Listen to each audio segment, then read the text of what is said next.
तीन सासों की एक बहू।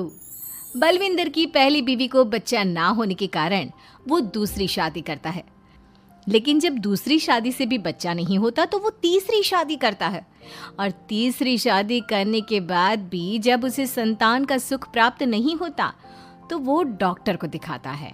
और फिर बलविंदर जी, दोष आपकी बीवियों में नहीं, आप में है। आप में ही कुछ मेडिकल रीजंस की कमियां हैं जिनके कारण आप कभी भी किसी बच्चे के बाप नहीं बन सकते। अरे बाप रे, ये तो घोर समस्या हो गई। एक बच्चे का बाप बनने का मेरा सपना था और आज वही चूर चूर हो गया। तीन बीवियों में पहली बीवी इंद्राणी, दूसरी बीवी सुधा और तीसरी बीवी कलावती। मुझे एक माँ बनने का सौभाग्य प्राप्त करना है। मुझे भी, इसीलिए तो मैंने शादी की थी। अरे लेकिन अब किसे पता था कि हमारे पतिदेव में ही कमी होगी। अब हम क्या करें? हम एक बच्चे को गोद लेते हैं। तीनों एक बेटे को गोद लेते हैं जिसका नाम प्रमोद रखा जाता है। 20 साल बाद अब तीनों भी बूढ़ी हो चुकी होती हैं। बलविंदर भी बूढ़ा हो चुका था। प्रमोद एक अच्छी नौकरी करता है। उसकी शादी की उम्र हो चुकी थी, इसलिए तीनों माएं प्रमोद की शादी पाखी नाम की एक लड़की से करा देते हैं। शादी के बाद बहू पाखी की पहली रसोई की रस्म की बारी आती है। मेरी प्रिय तीन सासू माओ, आज मेरी पहली रसोई है। बताइए क्या बनाऊं? क्या पसंद है आप तीनों को? बहू तू ना कढ़ाई पनीर, सूजी का हलवा और पुदीने की चटनी बना दे। अरे नहीं नहीं, ये क्या पसंद है? अरे पाखी बहू, तू छोले भटूरे, सरसों दा साग और मक्के दी रोटी बना, और पंजाबी लस्सी भी बना दे। ओफो, सच में मेरी सौतन हो, खाने के मामले में तुम्हारा टेस्ट और चॉइस दोनों भी बकवास है। बहू, नॉर्मल सिंपल सात्विक भोजन बना दो और हलवा पूड़ी खीर का भोग चढ़ा दो भगवान को मंदिर में। अरे कैसे तुम दोनों अपनी मनमानी कर रही हो? मैं तुम दोनों से पहले आई थी बलविंदर जी के जीवन में, और तुम दोनों से उम्र में भी मैं बड़ी हूँ। इसका मतलब मैं पाखी बहू की बड़ी सास हुई? नहीं, उम्र बस एक अंक होती है। मैंने सबसे ज़्यादा देखभाल की है प्रमोद की, इसलिए मैं एक सास होने का ज़्यादा हक रखती हूँ। पाखी बहू, तुझे मेरी बात माननी होगी। नहीं, तू मेरी बात मानेगी। जो मैंने कहा है वही तू करेगी। नहीं, मेरी बात मानेगी वो। नहीं मेरी। तीनों सास आपस में चिल्लाने लगती है और फिर वहां पर बलविंदर और प्रमोद आ जाते हैं। अरे ये क्या बिल्लियों की तरह लड़ रही हो तुम तीनों सास? पाखी बहू को घर में आए पूरे 24 घंटे भी नहीं बीते हैं। बाकी तुम एक काम करो, तीनों माओं की कही गई डिशेस में से हर एक की 50-50% डिशेस बना दो। लेकिन बस, अब प्रमोद ने कह दिया सो कह दिया। तुम तीनों अब झगड़ना और बहस करना बंद कर दो। पाखी तीनों सासों की कही गई आधी आधी डिशेस बनाती है और इस तरह अपनी पहली रसोई की रस्म पूरी करती है, जिसके बाद उसकी तीनों सास उसे शगुन और नेक देती हैं। फिर एक दिन, अरे पाखी बहू, तुमने अपना सारा काम निपटा लिया है ना? तो जरा यहाँ आना। मेरे ना घुटनों की मांसपेशियों में बड़ा दर्द हो रहा है। जरा तेल या बाम से मालिश तो कर दे बेटा। तभी वहां पर इंद्राणी और कलावती भी आते हैं। पाखी बहू, चलो मेरे साथ बाजार। मुझे ना नई साड़ियाँ खरीदने हैं। तुम्हारी फैशन सेंस बहुत अच्छी है ना, इसलिए मैं चाहती हूँ कि तुम मेरे साथ चलो। अरे पर मैं यहाँ पे पहले आई, तुम्हारे साथ ही सही, लेकिन मेरी स्पीड सबसे तेज थी।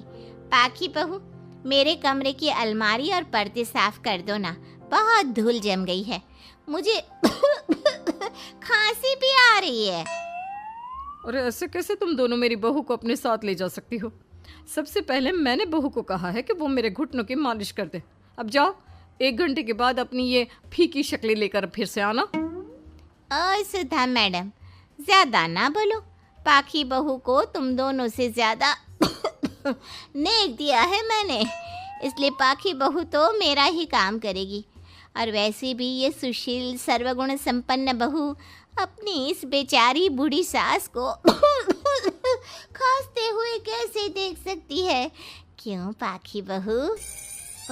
हाँ, पर नहीं पाखी बहू, तुम इन दोनों की भावनाओं के जाल में मत फंसो।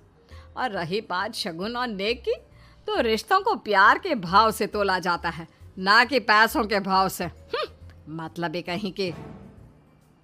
ओ इंद्रानी, ज्यादा मत उछलो, पता है कौन कितना मतलबी है। उफो, अब फिर से आप तीनों मत शुरू होइए। मैं आप तीनों के काम करूंगी, लेकिन बारी बारी। सबसे पहले सुधा सासू माँ का, फिर कलावती सासू माँ और फिर इंद्रानी सासू माँ का। इसके बाद तीनों सासू में फिर से लड़ाई और कहासुनी छिड़ जाती है। फिर एक दिन जब पाखी घर का किराने का सामान लेने बाहर निकल रही होती है कि तभी, बहू, मुझे ना मेरा पुराना संदूक नहीं मिल रहा, तू आकर ढूंढ देगी क्या? अब ठीक है इंद्रानी सासू माँ। पाखी इंद्रानी के कमरे में जा ही रही होती है कि तभी उसे सुधा रोक लेती है, हाथ में खूबसूरत साड़ी लिए। पाखी बहू, ये मेरे ना साड़ी पर पिछली बार अचार गिर गया था, इसे प्लीज अच्छे से धो देना। वो कल शाम को विमला जी के बेटे की शादी में जाना है ना, एक ही बार पहनी है ये साड़ी मैंने। अभी धो देगी तो कल तक अच्छे से सूख जाएगी और कड़क इस्त्री करके मैं तेरा परफ्यूम मार कर शादी में जाऊंगी। हाँ, लेकिन सुधा सासू माँ, उतने में कलावती भी वहाँ पर एक कढ़ाई लेकर आ जाती है। पाखी बहू, ये मैंने कल रात को मेहंदी भिगोई थी लोहे की कढ़ाई में, मेरे बालों में लगा देना बिटिया, तू तो मेरी प्यारी बहू है ना? इंद्रानी वहाँ आ जाती है और तीनों सास फिर से एक दूसरे को गुस्सेल आंखों से देखती है और फिर से आपस में लड़ना शुरू कर देती है। तुम अपने आप को समझती क्या हो? खरीद लिया है क्या मेरी बहू को? ये मेरी बहू है। तो मेरी पड़ोसन है क्या? ये मेरी भी बहू है और मेरा भी इस पर उतना ही हक है जितना कि तुम्हारा। तुमने खरीद नहीं लिया है ना, तो ये मेरी है, सिर्फ मेरी, इकलौती बहू मेरी पाखी, मेरा ही काम करेगी। क्यों पाखी? नहीं नहीं, ये मेरा काम करेगी। पहले मैंने आवाज लगाई थी। तुम दोनों तो ऐसी बहू पाने के लायक भी नहीं हो।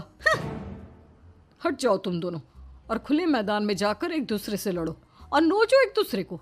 लेकिन पाखी बहू तो सिर्फ मेरी ही सुनेगी और मेरे ही आदेशों का पालन भी करेगी। तीनों सासों के बढ़ते झगड़े को देख पाखी अपना आपा खो देती है और जोर से चिल्ला पड़ती है, बस बहुत हुई आप तीनों की तू मैं। अरे रोज ना ड्रामा लगाती रहती हो, 50 साल की बूढ़ी औरतें हो गई हो, फिर भी बच्चों की तरह लड़ती रहती हो। अब बस बहुत हुआ। अब तो मैं आप तीनों में से किसी की भी बात नहीं सुनूंगी और मैं जा रही हूँ ये घर छोड़ के। अब मुझ में और सहन शक्ति नहीं बची, मैं चली। अब लड़ो झगड़ो, एक दूसरे को मारो पीटो नोचो, जो करना है करो। पाखी अपना सूटकेस लेकर घर से बाहर निकलने लगती है। तभी तीनों सास बेहद घबरा जाती हैं और भावुक होकर पाखी से विनती करने लगती है, पाखी बहू, बहू हमें छोड़कर मत जाओ ऐसे। अरे हम तुम्हारे बिना मर जाएंगे। इतने कम समय में ही तुम हम सबकी जीने की वजह बन चुकी हो। माफ कर दो हमें बेटा।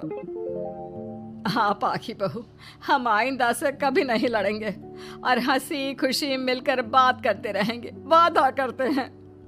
हाँ बहू, लेकिन तू मत जा प्लीज, ये घर तेरे बिना सुना सुना हो जाएगा। हम तीनों सासों की एक ही तो बहू है, लेकिन हम अपनी एक बहू को बेटी की तरह प्यार देंगे, उसके साथ सहेलियों की तरह रहेंगे। लड़ाई झगड़ा सब कुछ छोड़ देंगे बेटा, लेकिन तू छोड़ के मत जा। अपनी तीनों सासों को भावुक देखकर पाखी की भी आंखें भर आती है और वो उन तीनों को माफ कर देती है और उनके गले लग जाती है। इसके बाद तीनों सास अपनी एक बहू संग खुशी से मिलजुल कर रहती हैं और आपस में जरा भी लड़ाई झगड़े नहीं करती।